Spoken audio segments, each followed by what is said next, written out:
نعرے سلوات.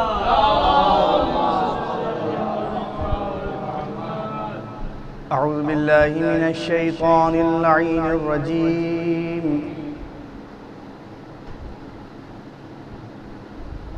بسم الله الرحمن الرحيم. والشمس وضحاها والقمر إذا تلاها والنهار إذا جلاها والليل إذا يغشاها والسماء وما بناها والأرض وما طحاها ونفس وما سواها فألهمها فجورها وتقواها قد أفلح من زكاها وقد خاب من دساها كذب ثمود بطغواها إذ انبعث أشقاها فقال لهم رسول الله ناقة الله وسقياها فكذبوا فعقروها فدمدم عليهم ربهم بذنبهم فسواها ولا يخاف عقباها فقال لهم رسول الله ناقة الله وسقياها فكذبوا فعقروها فدمدم عليهم ربهم بذنبهم فسواها ولا يخاف عقباها فقال لهم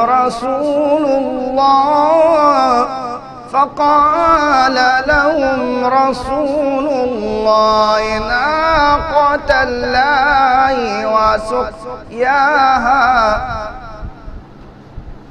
فكذبوا فعقروها فدمدم عليهم ربهم بذنبهم فسواها ولا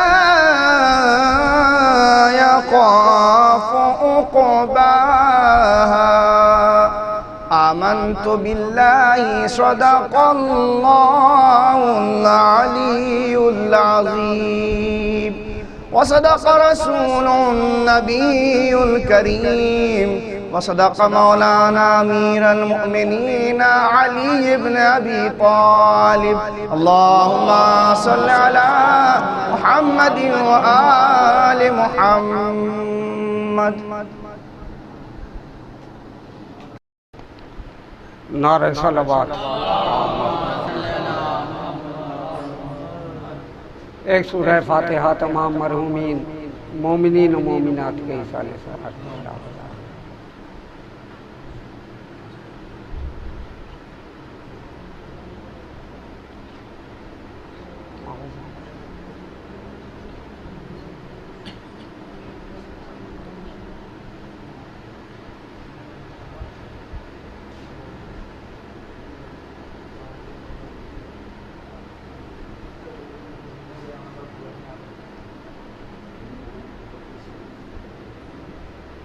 درود ہے جہاں بسرات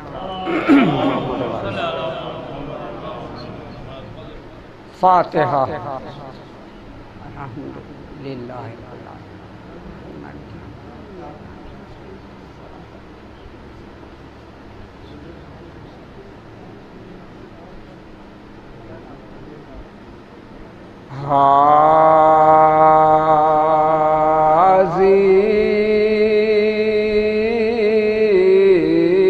عزیزوں شام کے زندان میں جب حرم آئے عجیب شان سے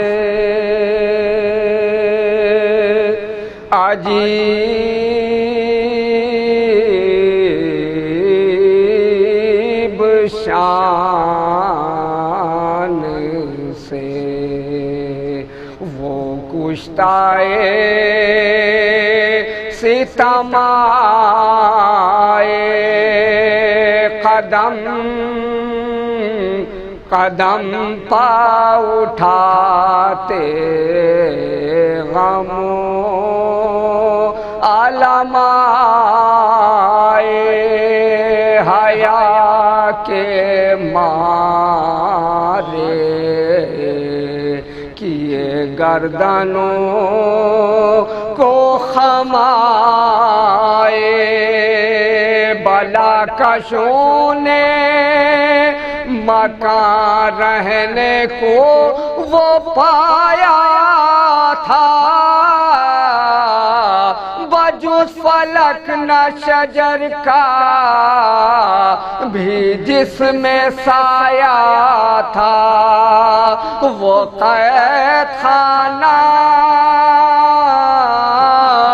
وہ ذریت رسول خدا سوائے کجروی چرخ اور کہیے کیا گزر کے دن وہ شب جو آئی تو اور یہ حشر ہوا سکینہ رو کے پکاری کدھر گئے بابا اندھیرے گھر میں میری جان نکلی جاتی ہے نہ موت آتی ہے مجھ کو نہ نیند آتی ہے نہ موت آتی ہے مجھ کو نہ نیند آتی ہے ارے میرے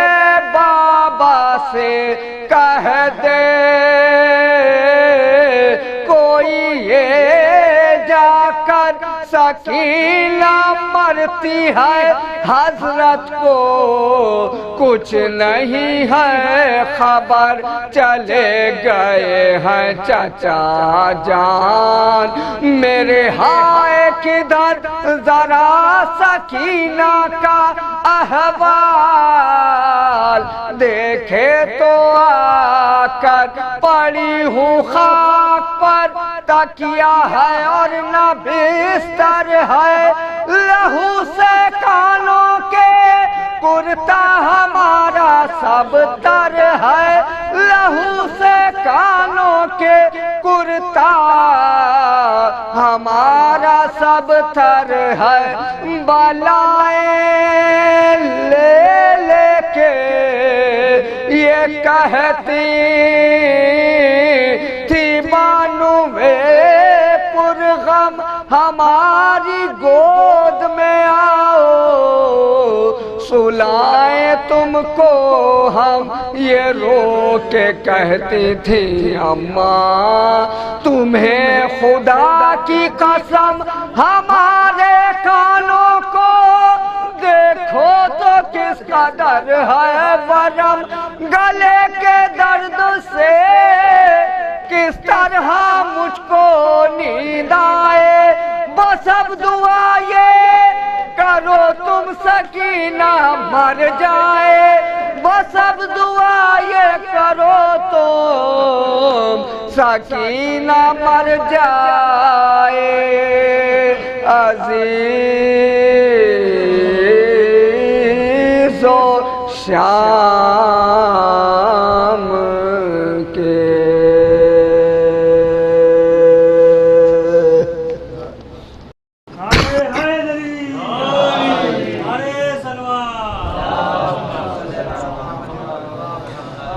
حضرات گزارش ہے کہ ایک مرتبہ سورہ الحمد کی تلاوت کر کے ان تمام مومنین کی ارواح کو اصال ثواب کر دیں۔ جناب مولانا انصار حسین صاحب مرحوم، جناب سید ہاشم رضوی ابن سید نصیر رضوی، جناب قائم رضا عبدی صاحب، جناب بشن بھائی، والدین عروج صاحب، والدین میثم رضا راجہ بھائی، جناب سکندر آغا صاحب، جناب وقار حسین رضوی صاحب، جناب زاہد حسین بھیا جانی صاحب، حسن آرا بیگم مرحومہ اور سید محمد علی رضوی، والدین ہادی عباس صاحب، جناح رضا نقوی، والد عرشی رضا صاحب، اور میثم رضا صاحب ابن شمیم رضا صاحب ابن ہاشم صاحب، ہمارے قمر عباس میاں قمر رضا کے والد مرحوم، اور عذرا جعفری مرحومہ بنت سید محمد تقی حسین، سید محمد نقی صاحب ابن سید اطہر علی عابدی، اخلاق مرزا ابن ابو الحسن، چندہ بیگم مرحومہ ول سید یوسف حسین، شاہین بانو بنت ضامن علی، فاضل حسین ابن اکبر حسین، رئیس بانو بنت چھبن حسین، اور والدین مولانا رحمت حسین صاحب، والدین ذرے صاحب، اور ہمارے سعید بھائی کی اہلیہ مرحومہ، اور ہماری پھوپھی مرحومہ، ہماری بہن انجم ارشاد بنت حسن ارشاد، اور جملہ مومنین و مومنات کی ارواح کو ایصال ثواب کر دیں۔ اللہم صلی اللہ علیہ وسلم۔ بسم اللہ الرحمن الرحیم۔ ایاک نعبد و ایاک نستعین۔ بسم اللہ الرحمن الرحیم۔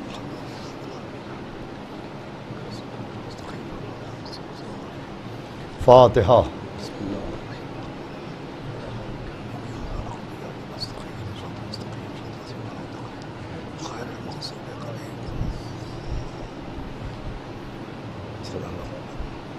اعوذ باللہ السمیع العلی العظیم من الشیطان اللعین الرجیم، بسم اللہ الرحمن الرحیم، الحمدللہ رب العالمین، الصلاة والسلام علی سیدنا و نبینا و شفیعنا و طبیب قلوبنا و مولانا و مقتدانا بالقاسم محمد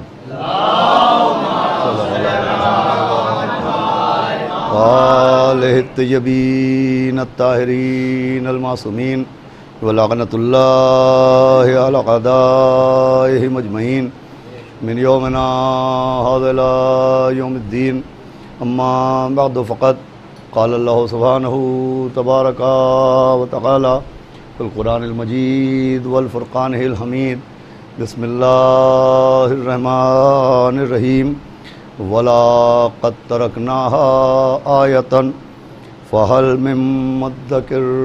ایک صلوات پڑھ دے محمد اور حضرات آپ سے گزارش ہے عمومی طور پر تمام مومنین کی صحت کے لیے جو بیمار ہیں، خصوصی طور پہ ہمارے نقوی صاحب جو چھپرا بہار کے رہنے والے ہیں اور ساتھ سرفراز گنج میں مقیم ہیں، اس وقت پٹنہ میں زیر علاج ہیں۔ آپ حضرات چوتھے امام حضرت سید سجاد علیہ السلام کے صدقے میں ان کے لیے اور کل مومنین کے لیے ہمارے محسن جعفری صاحب کی صحت کے لیے بھی دعا فرمائیں۔ صلوات پڑھیں محمد وآل محمد۔ اور ہمارے مولانا میثم زیدی صاحب کے لیے بھی آپ حضرات دعا کریں کہ حضرت عابد بیمار کے صدقے میں اللہ ان کو شفائے عاجلہ عطا فرمائے۔ ایک صلوات اور پڑھ دیں محمد وآل محمد۔ حضرات عزاداران سرکار سید الشہداء اور سوگواران حضرات اسیران کربلا و طفیل چہاردہ معصومین علیہ السلام، اور خصوصاً معصوم عالم حضرت بطول بنت رسول جناب فاطمۃ الزہرا سلام اللہ حسینی اکادمی کے زیر اہتمام منعقد ہونے والے اس قدیم خمسہ مجالس کو اس سال حالات کی بنیاد پر روضہ کاظمین کے سبززار پر منعقد ہونے کے بجائے آن لائن نشر کیا جا رہا ہے، اور آپ حضرات آج مسلسل چوتھا روز ہے۔ سبب عذاب اور ذریعہ نجات کے عنوان سے ایک گفتگو کو سماعت کرتے ہوئے میں روزانہ آپ کے سامنے بتوفیق اہل بیت اطہار علیہم السلام سورہ قمر کی ایک آیہ کریمہ کو تلاوت کرنے کا شرف حاصل کر رہا ہوں، جس آیت میں اللہ نے ابتدا میں سورہ قمر میں حضرت نوح کے زمانے کا ذکر کیا، اور عذاب کے آنے کا ذکر کیا اور جناب نوح کے کشتی نجات بنانے کا ذکر کیا، اور یہ تمام عذاب و عتاب کے تذکروں کے بعد اللہ نے ایک عجب لہجے میں آواز دی کہ ہے کوئی جو ان سے نصیحت حاصل کرے۔ میں روزانہ عرض کر رہا ہوں کہ قرآن میں جو عذاب کا تذکرہ ہے، عتاب کا تذکرہ ہے، کہیں قوم سمود پہ عذاب آ رہا ہے، کہیں قوم شعیب پہ عذاب آ رہا ہے، کہیں قوم عاد پہ عذاب آ رہا ہے، کہیں بنی اسرائیل پہ عذاب کا ذکر ہے، تو یہ جو عذاب کا ذکر ہے تو قرآن کی اس آیت کے اس فقرے کی روشنی میں یہ عذاب کا ذکر صرف تلاوت کے لیے نہیں ہے بلکہ انسان کی نصیحت کے لیے ہے، کہ انسان متوجہ ہو کہ یقیناً اللہ رحمان الرحیم ہے، لیکن ایک منزل وہ بھی آتی ہے کہ وہ رحمان الرحیم سے جبار و قہار بھی ہو جاتا ہے، اور اس کا غضب عذاب کی شکل میں لوگوں پر نازل ہوتا ہے۔ تو ان تذکروں کو پڑھنے کے بعد انسان کو اپنے گناہوں سے توبہ کرنا چاہیے اور عذاب سے پناہ مانگنا چاہیے، اور ساتھ ساتھ اسباب عذاب پر غور بھی کرنا چاہیے، اس لیے کہ قرآن میں جن قوموں پر عذاب کا ذکر ہے وہ کوئی معمولی قومیں نہیں تھیں، وہ اپنے دور کی ترقی یافتہ قومیں تھیں، صاحبان ثروت اور صاحبان دولت قومیں تھیں، مشہور ترین قومیں تھیں، ایسی قومیں تھیں کہ جن میں فرعون کے جیسے بادشاہ موجود تھے، جس میں حامان جیسے صاحبان ثروت موجود تھے، جن میں قارون جیسے صاحبان دولت موجود تھے، جن میں بلم باور جیسے صاحبان علم اعظم موجود تھے۔ ایسی قوموں پر عذاب نازل ہوا جس میں ایسی بڑی بڑی شخصیتیں تھیں، فرعون کی حکومت تھی اور قارون کا خزانہ تھا اور بلم باور جیسا صاحب علم تھا، ان پر بھی عذاب نازل ہوا، اور سب سے بڑھ کے بنی اسرائیل پر مسلسل عذاب نازل ہوئے۔ کل کی مجلس میں نے عرض کیا کہ سب سے زیادہ اسی قوم کے اوپر جسے بنی اسرائیل کہتے ہیں، جسے قوم موسیٰ کہتے ہیں، اللہ نے اس قوم کے اوپر مسلسل عذاب نازل کیے۔ حالانکہ بنی اسرائیل پر کل کی مجلس جن حضرات کے ذہن میں ہوگی، جنہوں نے یوٹیوب چینلز اور ٹی وی کے ذریعے ملاحظہ کیا ہے، ان کے ذہن میں یہ بات محفوظ ہوگی کہ بنی اسرائیل پر اللہ نے سب سے زیادہ رحم و کرم بھی فرمایا ہے۔ آسمان سے کھانا بھی انہی کے لیے نازل کیا، دریا پر راستہ بھی انہی کے لیے بنایا، پتھر سے چشمہ بھی انہی کے لیے جاری فرمایا، فرعون سے نجات بھی انہی کو عطا کی۔ مگر سب سے زیادہ عزیزان گرامی عذاب و عتاب بھی بنی اسرائیل پر نازل ہوئے۔ اس کا ایک سبب میں نے کل بیان کیا تھا اور دوسرا سبب میں آج بیان کرتا ہوں۔ کل سبب یہ تھا کہ جو بنی اسرائیل پر عذاب نازل ہوا تو صرف بے عملی کی وجہ سے عذاب نازل نہیں ہوا تھا، بے ادبی کی وجہ سے عذاب نازل ہوا۔ آپ متوجہ فرما رہے ہیں، کل کی گفتگو مکمل ہو چکی ہے کہ وہ بے عمل ہونے کے ساتھ ساتھ بے ادب تھے۔ اور دوسرا سبب عزیزان گرامی یہ ہے کہ جو بنی اسرائیل پر اللہ نے عذاب نازل کیا، جو قوم موسیٰ پر عذاب نازل کیا، اس کا ایک سبب یہ تھا کہ اس قوم میں، یہ جملہ بہت غور سے سنیے گا اور یہیں سے گفتگو کا آغاز ہوگا، کہ اس قوم میں خدا پسندی کم تھی اور خود پسندی زیادہ تھی۔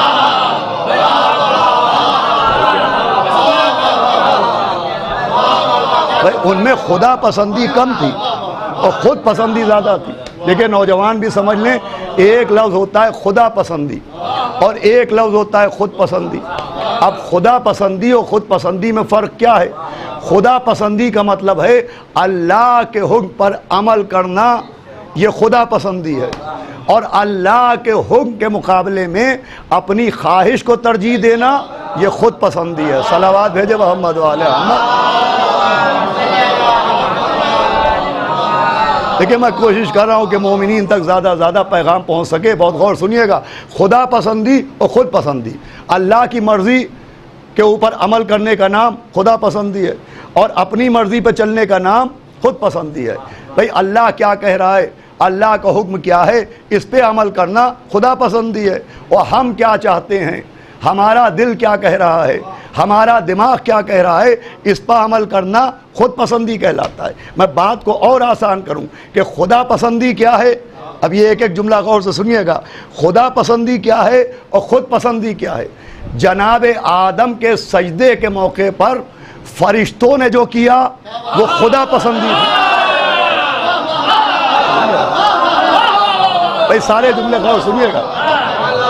سجدہ آدم کے موقع پر ملائکہ نے جو کیا وہ خدا پسندی تھی، اور ابلیس نے جو کہا وہ خود پسندی تھی۔ بھائی میں جملوں کے زینوں سے آپ کو ایک منزل تک پہنچاؤں گا، ایک ایک جملہ قابل غور ہے۔ بھائی حکم سجدہ آدم کے موقع پر جو ملائکہ نے کیا وہ خدا پسندی، اور جو ابلیس نے کہا وہ خود پسندی۔ جناب نوح کے دور میں عذاب آیا، اب عذاب کے موقع پر کشتی نجات میں جانا خدا پسندی ہے۔ یہ جملہ سنیے گا، موقع عذاب پر کشتی نجات میں جانا خدا پسندی ہے، اور نبی کو چھوڑ کے پہاڑ پر چڑھ جانا خود پسندی ہے۔ صلوات بھیجے محمد و آل محمد۔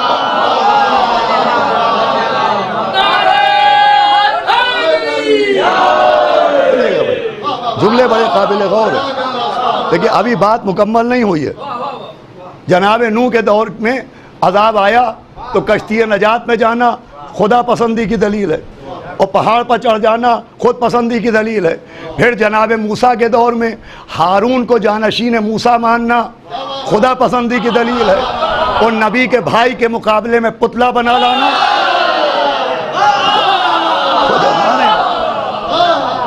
بھائی ابھی جملے باقی ہیں، خود پسندی کی دلیل ہے۔ جناب عیسیٰ کو خدا کا نبی ماننا خدا پسندی ہے، ان کو خدا کا بیٹا ماننا خود پسندی ہے۔ آخری رسول کو اللہ کا نور ماننا خدا پسندی ہے، انہیں اپنا جیسا بشر ماننا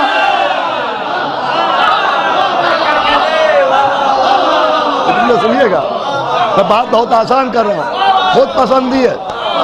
بھائی نبی کو نور ماننا خدا پسندی ہے، نبی کو اپنا جیسا بشر ماننا خود پسندی ہے۔ ارے غدیر میں خدا کے چنے ہوئے کو ماننا خدا پسندی ہے، سقیفہ میں خود چن لینا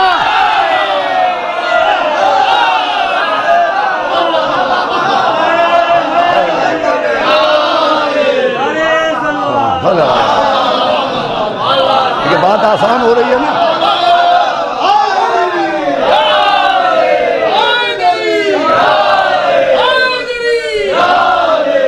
سنیے گا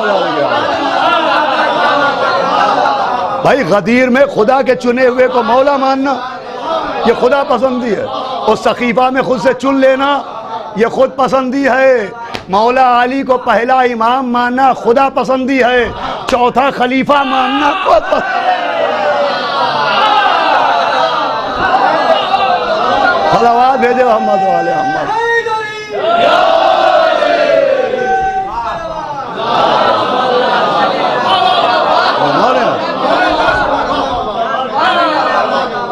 تو بھائی خود پسندی سبب عذاب بنتی ہے، خدا کی پسند پر عمل کرنا ذریعہ نجات بنتا ہے۔ تو جو ہمارے یہاں ذریعہ نجات کیا ہے؟ جو خدا چاہے اس کو ماننا ذریعہ نجات ہے، اور مقابلے میں خدا کے حکم کے مقابلے میں خود پسند کر لینا، خود کسی کو چن لینا، یہ سبب عذاب ہے۔ دیکھیں بنی اسرائیل پر جو عذاب آیا اس کا سبب یہی تھا کہ انہوں نے خدا کی پسند کے مقابلے میں اپنی پسند کو ترجیح دی۔ بھئی پڑھے لکھے لوگ گواہی دیں گے، خدا کی پسند یہ تھی کہ وہ آسمان کے کھانے کھائیں، ان کی پسند یہ تھی کہ وہ زمین سے اگائیں۔ ہمارے یہاں بھیا تفسیر قرآن ہے، خدا کی پسند یہ تھی کہ وہ آسمان کے کھانے کھائیں، ان کی پسند یہ تھی کہ وہ زمین سے اگائیں۔ خدا کی پسند یہ تھی کہ وہ دریا پر ایک راستے سے جائیں، ان کی پسند یہ تھی کہ الگ الگ راستے بنائے جائیں۔ اور جو ہمارے یہاں خدا کی پسند یہ تھی کہ پتھر سے ایک چشمے کا پانی پئیں، ان کی پسند یہ تھی کہ الگ الگ چشمے جاری فرمائے جائیں۔ دیکھیں بھائی خدا کی پسند کے مقابلے میں بنی اسرائیل کی ضد ہی یہی تھی کہ ادھر سے کوئی حکم آیا ادھر انہوں نے اپنی تجویز پیش کی، اپنی پسند پیش کی۔ اب دیکھیں دور موسیٰ میں، قوم موسیٰ میں، بنی اسرائیل میں خدا کی پسند کیا تھی؟ خدا کی پسند یہ تھی کہ ان کا بنایا ہوا نبی معصوم کلیم اللہ کوہ طور پر آئے اور وہ اللہ کی آواز سنے، وہ اللہ کی آواز سن کے قوم کو سنائے۔ تو ہمائیے گا بھئی بڑی نازک بات ہے، خدا کی پسند یہ تھی کہ موسیٰ آواز سنے اور آواز سن کے اللہ کا پیغام قوم کو سنائیں، لیکن قوم کی خود پسند یہ تھی کہ وہ ضد پاڑ گئے کہ ہم بھی سنیں گے۔ تو جو فرمائیے گا وہ ضد پاڑ گئے کہ ہم خود سنیں گے۔ پوری توجہ فرمائیے گا. خدا کی پسند کے مقابلے میں خود پسند کیا کہ ہم بھی آواز سنیں گے, ہم بھی اللہ کا کلام سنیں گے. اب تفسیر قرآن سنا رہا ہوں.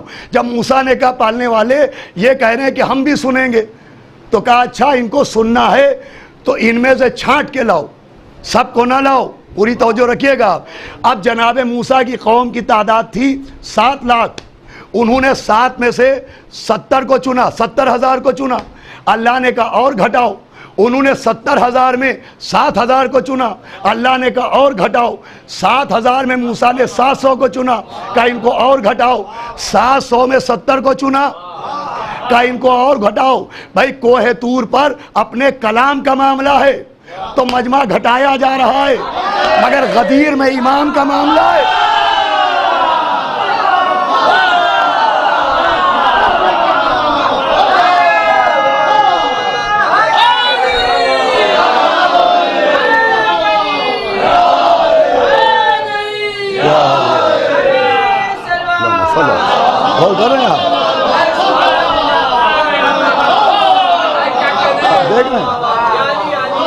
بھائی وہاں اپنے کلام کا معاملہ ہے, مجمع گھٹایا جا رہا ہے.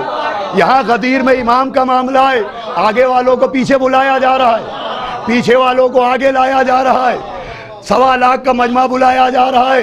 میں کہوں گا پالنے والے یہ کیا معاملہ ہے؟ اپنے کلام کے لیے کہا گھٹا کے لاؤ, اور وہاں کہا کہ حی علی خیر العمل, وہاں بلایا جا رہا ہے. یہ کیا معاملہ ہے؟ تو سنیے گا, معاملہ یہ تھا کہ جو اللہ کا کلام موسیٰ سنتے تھے وہ موسیٰ کی فضیلت تھی. بھائی کلام سننا موسیٰ کی فضیلت ہے, مگر اعلان ولایت علی کی فضیلت کا نام نہیں ہے, کائنات کی ضرورت کا نام.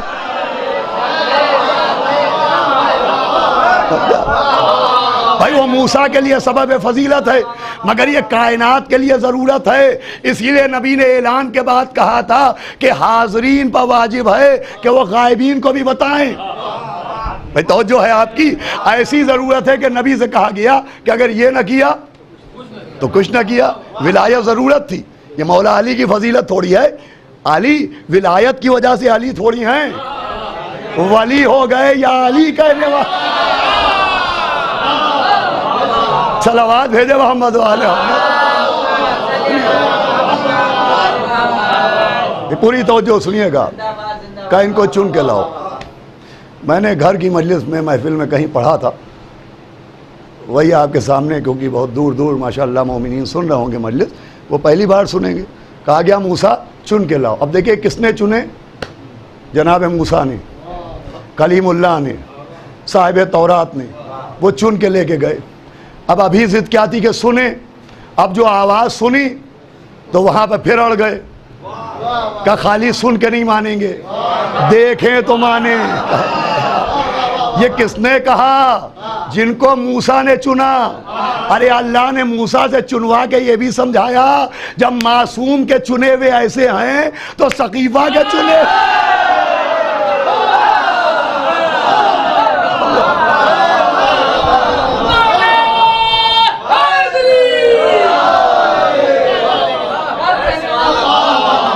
سنیے گا ایک معذور خاص, موسیٰ کے چنے ہوئے تو بھی معصوم کے چنے ہوئے کیسے ہوں گے؟ انہوں نے کہا سنیں تو مانے, دیکھیں تو مانے. یہ ہے خود پسندی, یہ ہے خود پسندی کہ سنیں تو مانے, دیکھیں تو مانے. بھائی خود پسندوں کی 2 پہچانیں ہیں. بھائی جملہ دینا چاہتا ہوں, نتیجہ خود پسندوں کی 2 پہچانیں ہیں. ایک سننے کی ضد کرتے ہیں, ایک دیکھنے کی ضد کرتے ہیں. اب سمجھ میں آیا غدیر میں نبی نے کیا کیا؟ بھائی من کن تو مولا سنا بھی دیا, علی کو ہاتھوں پر اٹھا کے دکھا دیا اور سمجھا بھی دیا کہ اس مجمع میں صرف خدا پسند نہیں بیٹھے ہیں, خود پسند بھی بیٹھے. صلوات بھیجو محمد والے.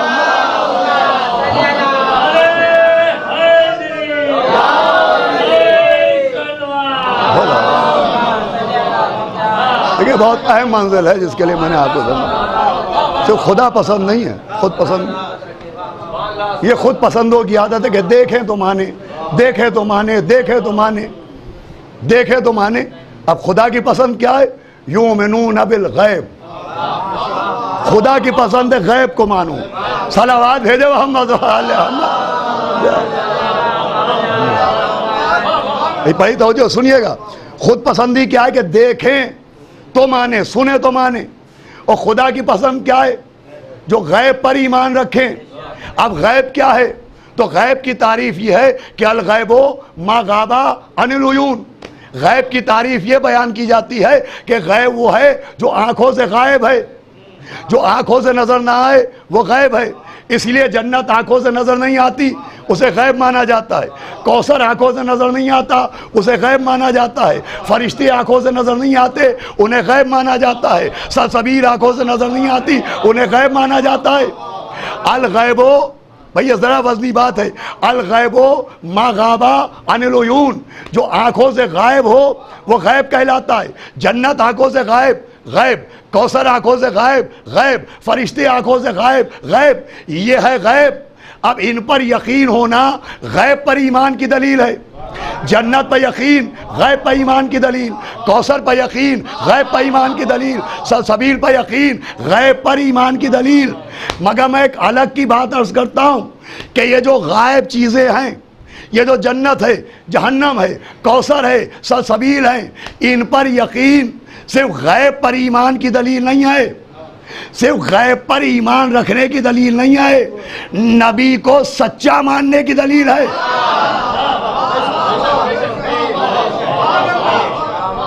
بھئی یہ بات پہنچ جائے.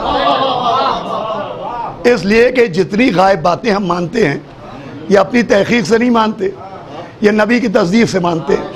ہم نے جنت نہیں دیکھی, نبی نے کہا مانو, ہم نے مان لی. ہم نے کوثر نہیں دیکھا, نبی نے کہا مانو, ہم نے مان لیا. تو جو نبی نے نہیں دکھایا اس کو ماننا نبی کو سچا ماننے کی دلیل ہے. بھائی جیسے چاند ہم نے نہیں دیکھا لیکن دو لوگوں نے کہا چاند ہو گیا, توجہ فرمائیے گا, اور ہم نے چاند مان لیا, تو یہ صرف چاند کو ماننے کی دلیل نہیں ہے, جن کے کہنے سے مانا انہیں عادل ماننے کی دلیل ہے. توجہ رکھیے گا. تو جنت ہم نے نہیں دیکھی, کوثر ہم نے نہیں دیکھا, فرشتے ہم نے نہیں دیکھے, نبی کے کہنے سے مانے تو یہ نبی کو سچا ماننے کی دلیل ہے. تو جو نبی نے نہیں دکھایا اس کو ماننا نبی کو سچا ماننے کی دلیل ہے. تو جسے دونوں ہاتھوں پر اٹھا کے دکھایا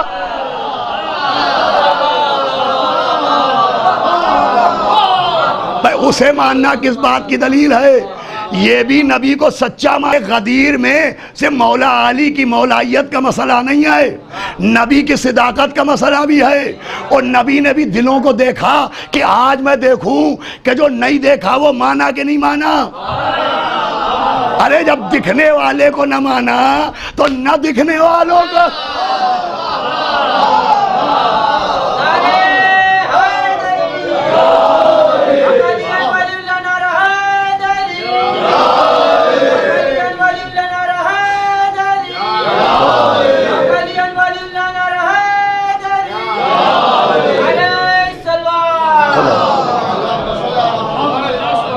دیکھیں ایک بہت خاص منزل ہے اور مولا کے صدقے میں ایک خاص تحفہ ہے جو مومنین کی سماعتوں کے حوالے کیا جائے گا.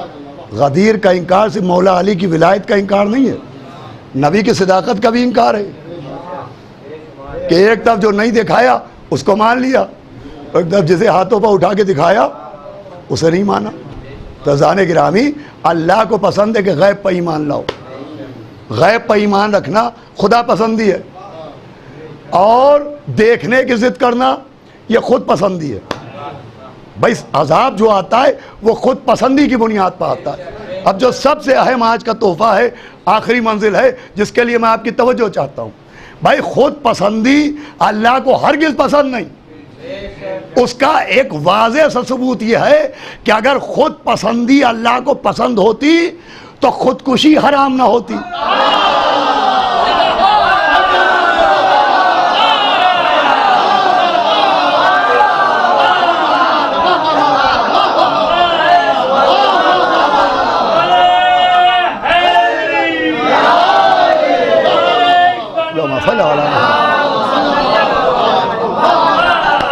سنیے گا انشاءاللہ اس سے بھی اہم منزل پہ لے جاؤں گا. خودکشی کیوں حرام ہے؟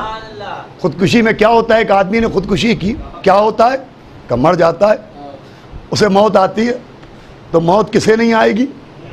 قرآن کہہ رہا ہے بسم اللہ الرحمن الرحیم کل نفس ذائقۃ الموت، ہر نفس کو موت کو آنا ہے، اسے بیفور ٹائم آ گئی، کیا پریشانی؟ صلوات بھیجے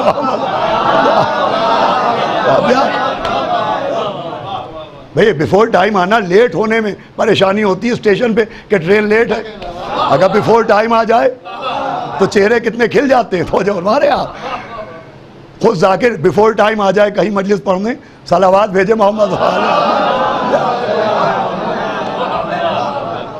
تو خودکشی حرام کیوں ہے مجھے بتائیے؟ ارے بھئی موت تو سب کو آنا ہی ہے، اس کو ہی موت آ گئی، بیماری میں آدمی مرا اللہ ناراض نہیں ہوا، ایکسیڈنٹ میں مر گیا اللہ ناراض نہیں ہوا، حادثے میں مر گیا اللہ ناراض نہیں ہو گیا، ایک آدمی پھانسی کے پھندے پر خود سے لٹک گیا، کہا جا رہا ہے اس کی موت حرام ہے، کیوں؟ ارے بھائی موت آئی، کہا ہماری مرضی سے نہیں آئی ہے، اپنی پسند سے آئی ہے، کیا بھائی اللہ چاہتا ہے کہ مرنا بھی تو اپنی پسند سے نہیں، ہماری پسند سے۔ بھائی یہ جملہ بہت قیمتی ہے، دنیا سمجھے کہ جسے اپنی پسند سے مرنا پسند نہیں ہے اسے اپنی پسند والوں کا جینا کیا پسند؟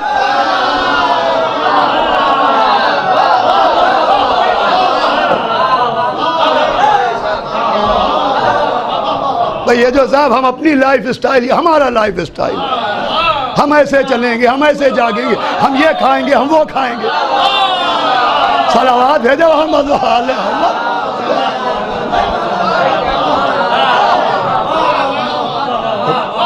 بالکل انوکھی اور نئی بات ہے آپ کے سامنے عرض کر رہا ہوں، یہ جو اللہ نے اسلام بھیجا ہے یہ اسلام نہیں، لائف اسٹائل ہے کہ اپنی پسند سے زندگی نہ گزارنا، ہماری پسند سے زندگی گزارنا، موت بھی ہمارے حکم سے آئے گلے لگانا، خود پھندے کو گلا نہ لگانا، صلوات بھیجے محمد وآل محمد۔ یعنی خود سے جان دینا یہ خود پسندی ہے، کوئی اللہ کو پسند نہیں۔ اب بہت اہم بات ہے، ابھی مصائب نہیں ہیں لیکن بہت قابل غور بات ہے، ہمارے نوجوان جہاں جہاں سنیں، یہ ان کے لیے مولا کے صدقے میں ایک تحفہ ہے، اس لیے کہ ایک اعتراض ہوتا ہے کہ صاحب خود سے جان دینا حرام ہے، خودکشی کرنا حرام ہے۔ جب مولا علی کو معلوم تھا کہ ابن ملجم ان کا قاتل ہے اور وہ مسجد میں سو رہا ہے تو مولا علی مسجد میں کیوں گئے؟ جب امام حسن کو معلوم تھا کہ جودہ بنت اشعث ان کی قاتلہ ہے تو اس سے شادی کیوں کی؟ جب امام حسین کو معلوم تھا کہ کربلا میں جان چلی جائے گی، بہت قیمتی بات ہے، تو امام حسین خود کیوں گئے؟ ایک طبقہ اعتراض کرتا ہے کہ صاحب اسے آپ شہادت کیوں کہتے ہیں؟ یہ تو خود انہوں نے جان بوجھ کے معاذ اللہ اپنی جان دے دی، اس کو شہادت کیوں کہتے ہیں؟ معاذ اللہ خود سے جان دینے کو اللہ منع کر رہا ہے۔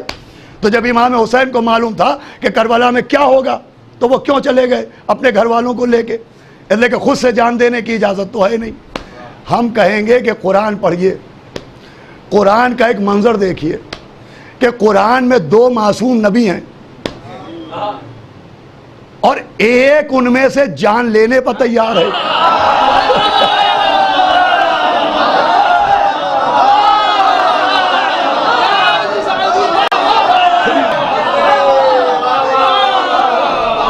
توجہ ہے کہ نہیں؟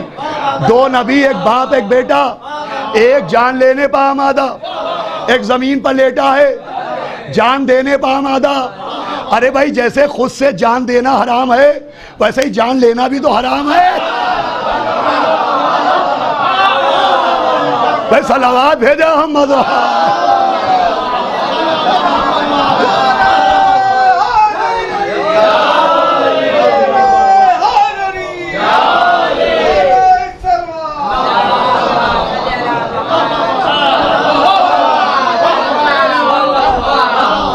اب دنیا اسے کیا کہے گی؟ ابراہیم ہاتھ میں چھری ہیں لیے ہوئے، وہ جان لینے پہ آمادہ، اور وہ آنکھوں میں پٹی باندھے لیٹے ہیں جان دینے پہ آمادہ۔ اب کیا کہا جائے کہ ابراہیم قتل پہ آمادہ اور معاذ اللہ اسماعیل، صلوات پڑھے محمد والا۔ بھائی کیا کہا جائے گا؟ لفظیں مجھے سمجھائی جائیں، اب کون سی لفظیں یہاں لائی جائیں؟ اسماعیل کاہے پہ آمادہ بتائیں. معاذ اللہ لفظ خودکشی لایا جائے کہ اسے خودکشی نہیں کہیں گے، اسے قربانی کہیں گے، کیونکہ اسماعیل جو جان دینے پر تیار نہیں ہیں، یہ خود سے تیار نہیں ہیں، حکم خدا سے تیار ہے.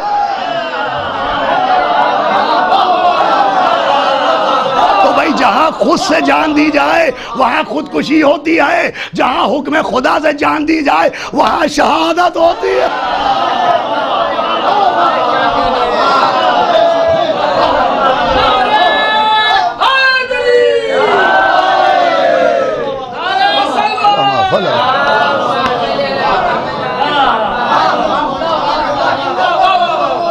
بھائی جہاں حکم خدا ہو،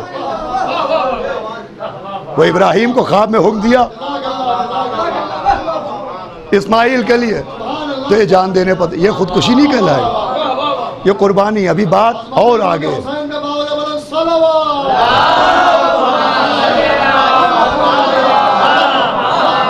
بس آخر میں 2 منزلیں اور قابل غور منزلیں کہ صاحب خود سے جان کیوں دے دی.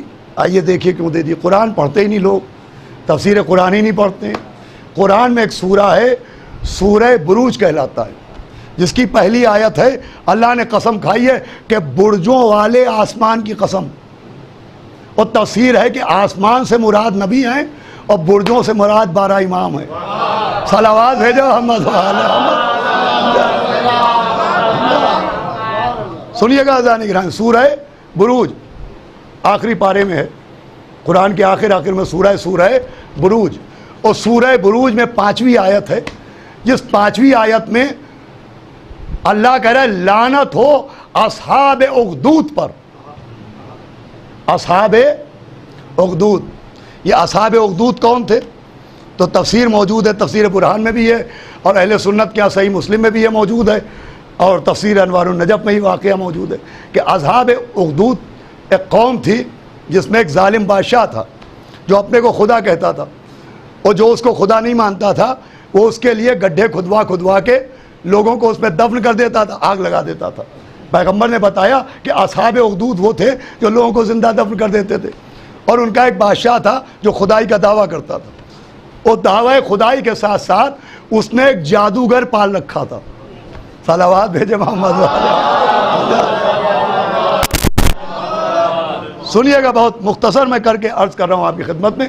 ایک جادوگر تھا جو جادو کے ذریعے اس کا نظام حکومت چلاتا تھا، جادو کیا کرتا تھا. اصحاب اخدود کے بادشاہ کا ایک جادوگر تھا.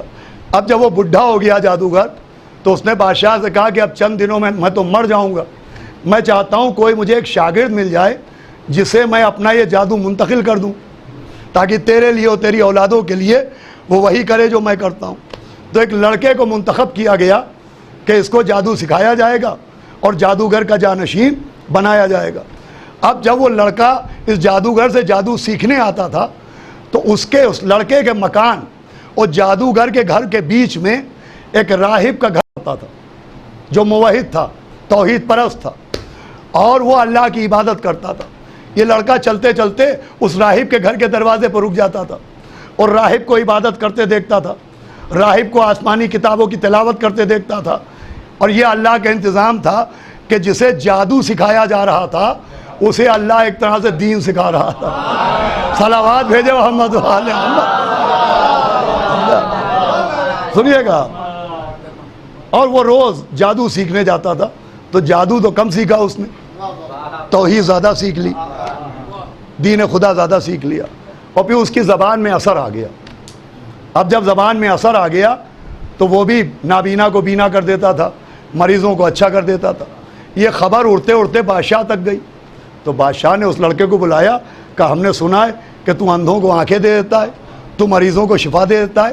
تو اس لڑکے نے کہا میں نہیں دیتا ہوں، میرا خدا شفا دیتا.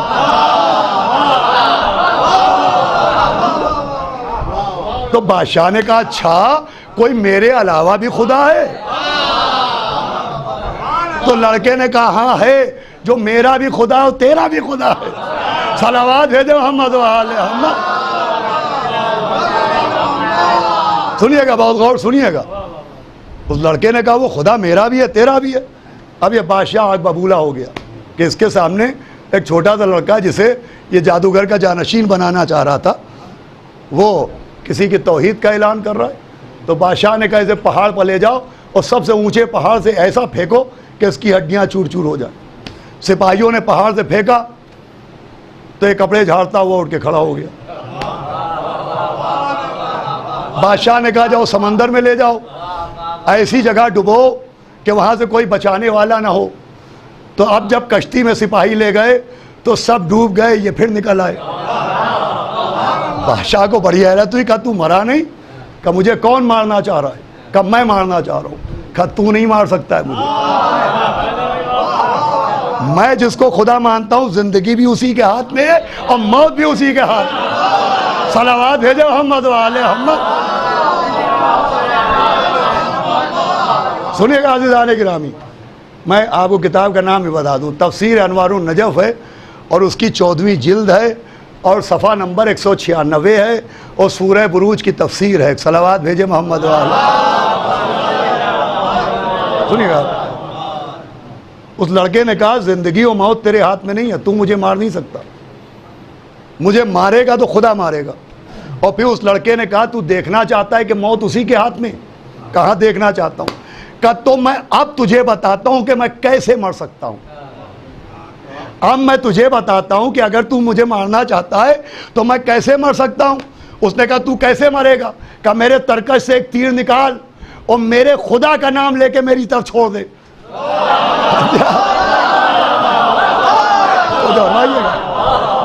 میرے ترکش سے تیر نکال اور میرے خدا کا نام اس پر لے کے میری طرف تیر روانہ کر دے۔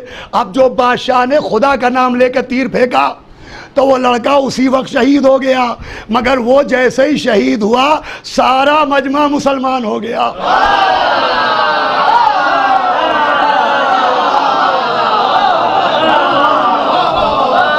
اب مجھے بتائیے اسے کیا کہیے گا؟ لڑکے نے جان دینے کا طریقہ تو خود ہی بتایا۔ بھائی اپنی جان لینے کا طریقہ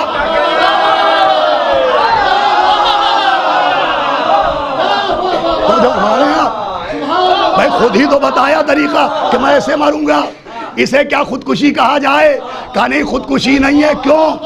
کہ لڑکے نے جو کیا وہ نہ دیکھیے، اس کے کرنے پر جو ہوا وہ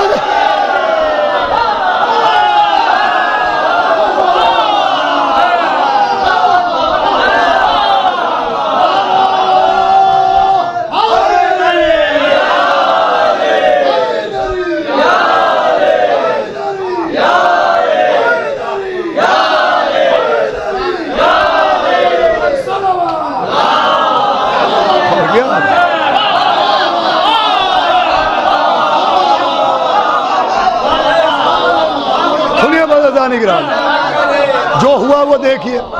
اس کا مطلب یہ کہ قرآن اس بات کا اعلان کر رہا ہے کہ اگر کبھی اپنی جان خود سے دینے میں پرچم توحید بلند ہو تو یہ خودکشی نہیں ہے، یہ شہادت ہے۔ بھائی لڑکے کی جان جانے سے صرف جان نہیں گئی، لاکھوں کا ایمان بچ گیا۔ تو کربلا میں حسین نے خود سے جان دی، دیکھیے کیا کیا بچا۔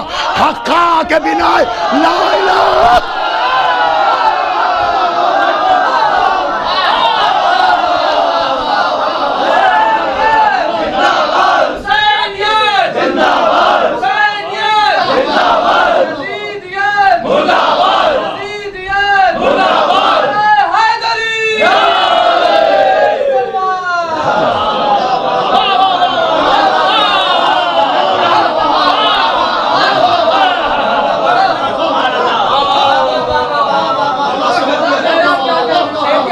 حقا کے بنا الہ الہ ہست حسین۔ کیا ہوا؟ امام حسین جان نہ دیتے تو آج یہ نماز ہوتی، روزہ ہوتا، یہ لا الہ الا اللہ ہوتا، یہ محمد رسول اللہ ہوتا۔ عزیزان اکرام، بس آخری بات اور اسی ضربت مصائب جو مجلس سن رہے وہ گواہی دے۔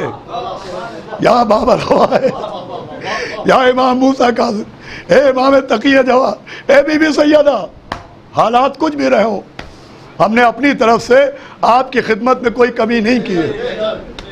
جو آپ نے عطا کیا ہم سب کا سب آپ کے مجمع تک پہنچا رہے ہیں، آپ اسے قبول کیجئے گا۔ سنیے آخری بات، یہ اعتراض ہوتا ہے کہ صاحب خود سے جان دے دی، خود سے جان دے دی، معاذ اللہ خودکشی کرنا حرام۔ اب آخری بات سنیے، نہ جانے کب موقع ملے کہ نہ ملے، یہ باتیں سب تک پہنچ جانا چاہیے۔ خودکشی حرام کیوں ہے اور خودکشی اور شہادت میں فرق کیا ہے، بس سنیے گا۔ اور سب سے قیمتی بات، میرا کچھ نہیں ہے، میں جاہل ہوں، سب میری شہزادی کا صدقہ ہے، میری مالکہ کا صدقہ ہے۔ سنیے گا، خودکشی اور شہادت کا فرق یہ ہے کہ خودکشی انسان تب کرتا ہے جب مایوس ہو جاتا ہے۔ بھائی خودکشی کاہے کی وجہ سے ہوتی ہے؟ مایوسی کی وجہ سے، کہ اب انسان کو لگ رہا ہے اندھیرے ہی اندھیرا ہے، سارے راستے بند ہو گئے، تو خودکشی وہاں ہوتی ہے جہاں مایوسی ہوتی ہے، لیکن شہادت میں مایوسی نہیں ہوتی۔ بھائی خودکشی کا سبب مایوسی ہے اور شہادت کا سبب یقین بر خدا ہے۔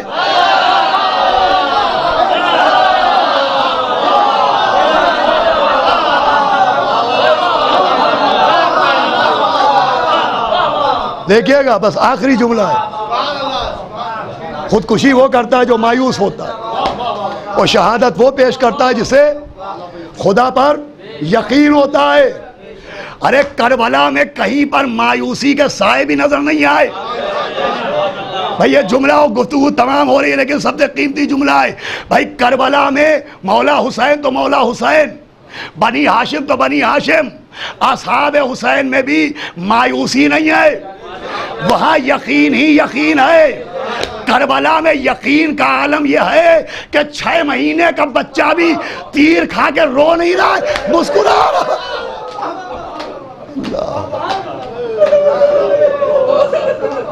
کس یقین کی منزل ہے؟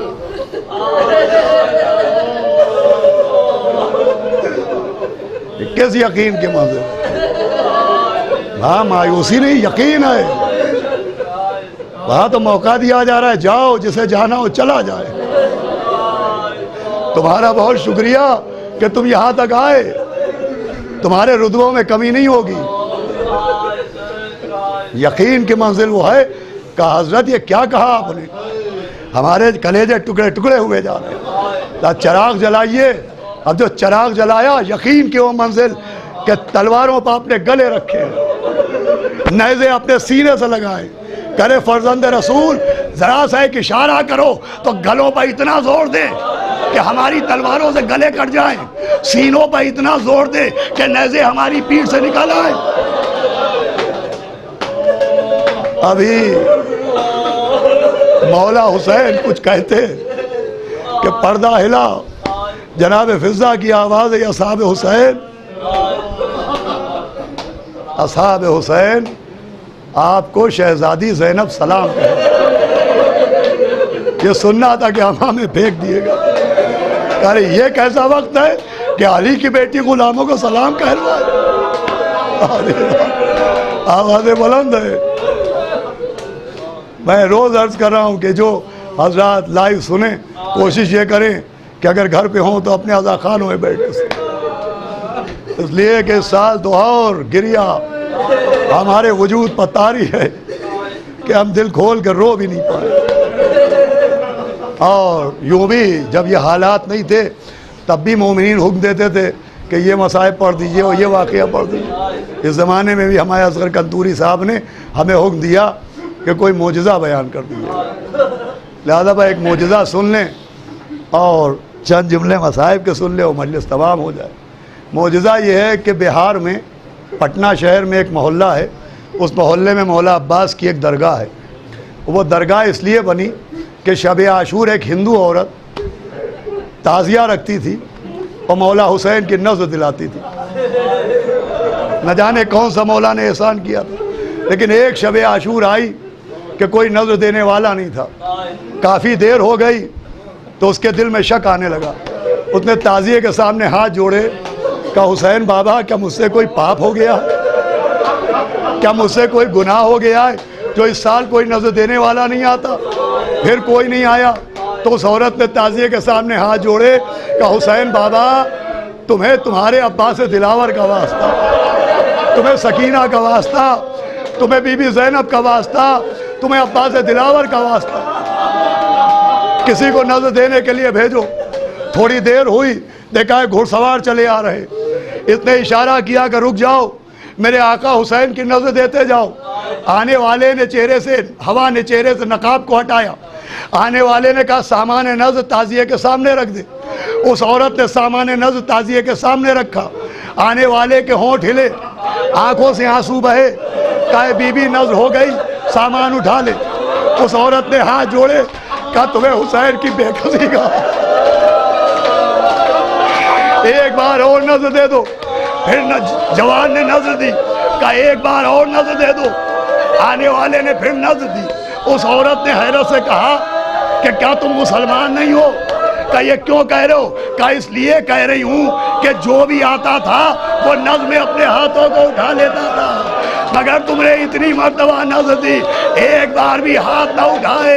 ایک مرتبہ شانوں سے ردا ہٹی، کٹے ہوئے بازو، بہتا ہوا خون۔ اللہ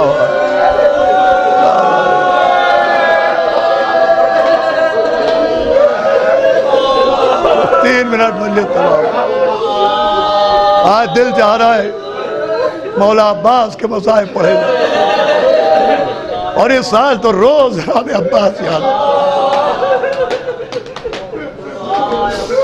چاند رات سے لے کے روز جناب عباس یاد آئے۔ اور اس سال ہلکا سا امام حسین کے دل کے درد کا احساس ہوا جب تعزیہ نہیں اٹھا۔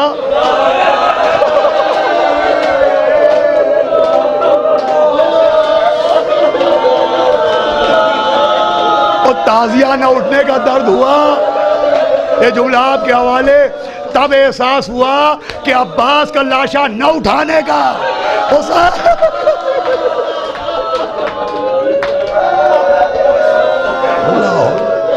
کیا درد رہا۔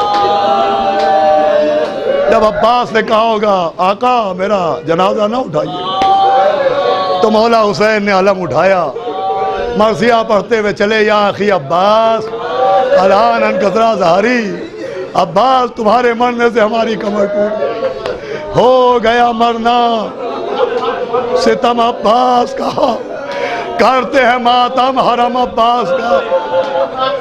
ساری بیویوں نے جناب عباس کا ماتم کیا، ماتم جناب علی اکبر کا بھی کیا تھا، ماتم جناب قاسم کا بھی کیا تھا، ماتم جناب علی اصغر کا بھی ہوا تھا، مگر جناب عباس کے ماتم کا طریقہ بالکل الگ تھا۔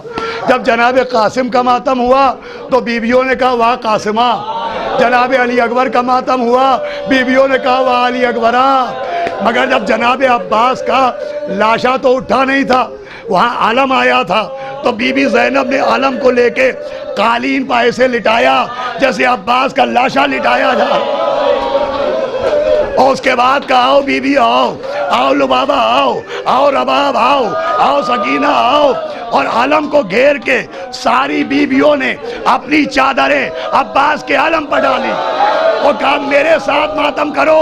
بھائی ہونا یہ چاہیے تھا، آواز آتی واہ عباسہ، مگر واہ عباسہ کی آواز نہیں آئی، آواز آ رہی تھی واہ عزتہ،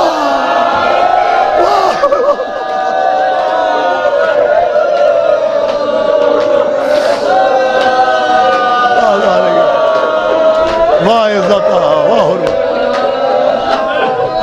بس دو باتیں اور مجلس تمام، واہ عزتہ واہ حرمتہ۔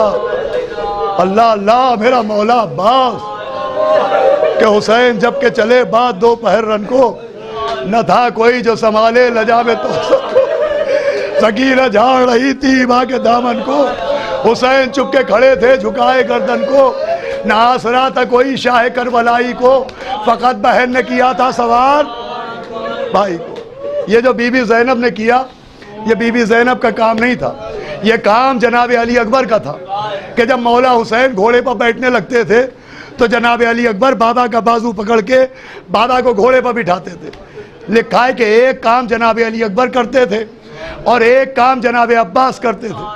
علی اکبر کا کام یہ تھا کہ باپ کو گھوڑے پر سوار کریں اور جناب عباس کا کام یہ تھا کہ جب مولا حسین گھوڑے کی طرف بڑھتے تھے تو گھوڑے کی رکاب ہاتھ میں لے لیتے تھے اللہ، اور امام حسین کے قدموں میں ڈال دیتے تھے۔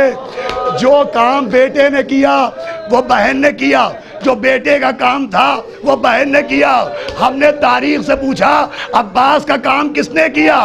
تاریخ نے بتایا خیمے کا پردہ اٹھا، ایک بی بی دوڑتی ہوئی آئی، رکاب کو لے کے امام کے پیروں میں ڈالا۔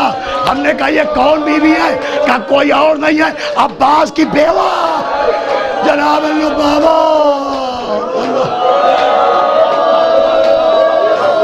اللہ کہا عباس کو یاد کیا، مولا حسین نے عباس کو یاد کیا۔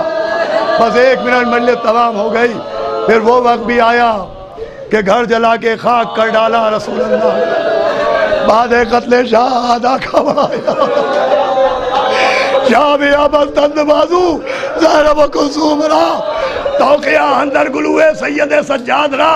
خیموں میں آگ لگنے لگی، ایک بچہ نکلا، اس نے نجف کا راستہ پوچھا، راوی کہتا ہے ایک اور بچہ نکلا جس نے کبھی دائیں دیکھا کبھی بائیں دیکھا۔ راوی کہتا ہے میں نے پوچھا تم کسے ڈھونڈ رہے ہو؟ بچے نے کہا میں سکینہ کے چچا کو ڈھونڈ رہا ہوں۔ مجلس تمام ہوئی، راوی کہتا ہے میں نے اشارہ کیا، وہ نہر کے کنارے عباس دلاور کا لاشا ہے۔ بچہ دوڑتا ہوا پہنچا، وہ عباس کے لاشے کو ہلا ہلا کے کچھ کہہ رہا تھا کہ میں سمجھا پانی مانگ رہا ہے، میں سمجھا مدینے جانے کو کہہ رہا ہے، لیکن بچہ عباس کا لاشا ہلاتا تھا، کہتا تھا عباس اٹھو زینب کی چادر، عباس اکیلا کے تواتے، عباس